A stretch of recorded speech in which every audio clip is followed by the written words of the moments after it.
इकाई 8 राजा का हिस्सा। कहानी। राजा भोज बड़े प्रजावत्सल थे। वे स्वयं राज्य में घूम घूम कर प्रजा की कठिनाइयों को देखा करते थे और उन्हें यथासंभव दूर किया करते थे। एक दिन राजा अपनी रानी के साथ रथ पर सवार होकर राज्य का भ्रमण कर रहे थे।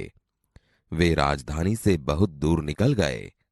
उन्होंने देखा कि एक खेत में एक किसान हल जोत रहा है, मगर उसके हल में एक ही बैल है। दूसरे बैल के स्थान पर उसकी स्त्री हल खींच रही है।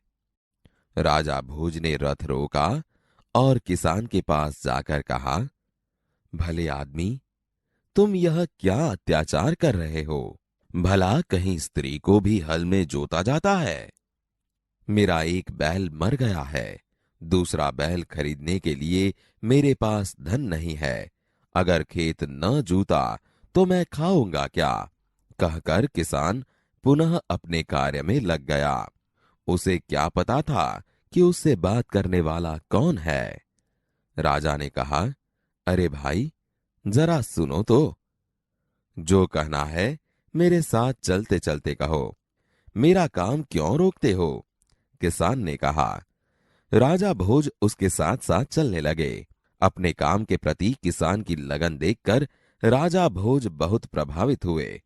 वह बोले, भले आदमी, इस प्रकार तो तुम्हारी पत्नी थक जाएगी और थकावट की वजह से कोई दूसरा कार्य भी नहीं कर सकेगी।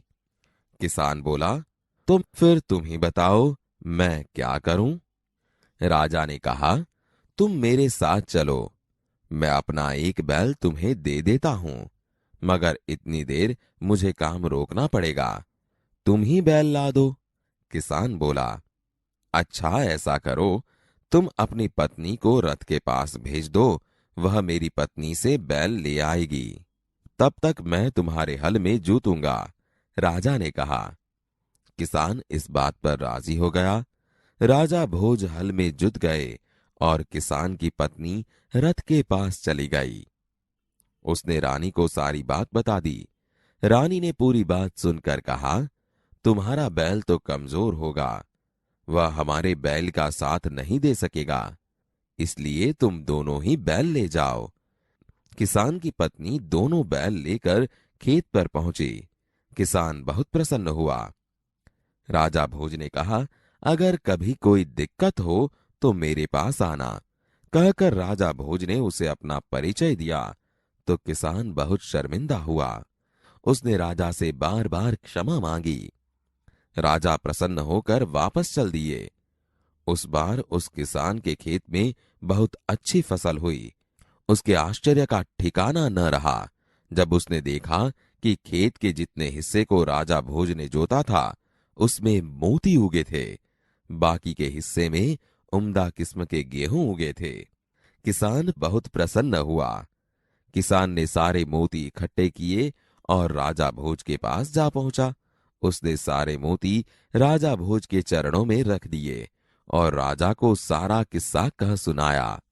राजा ने कहा, ये मोती तुम्हारे खेत में उगे हैं, इन पर तुम्हारा हक है, इन्हें तुम ही अपने अधिकार में रखो। नहीं महाराज, यह आपके परिश्रम का प्रताप है, इसलिए मैं इन्हें नहीं ले जाऊंगा। मेरी प्रार्थना है कि आप इन्हें राजकोष में जमा कर लें और गरीबों की भलाई के लिए काम में लें। किसान ने प्रार्थना की। किसान की बात सुनकर राजा बहुत प्रसन्न हुए और उन्होंने मोती स्वीकार कर लिए।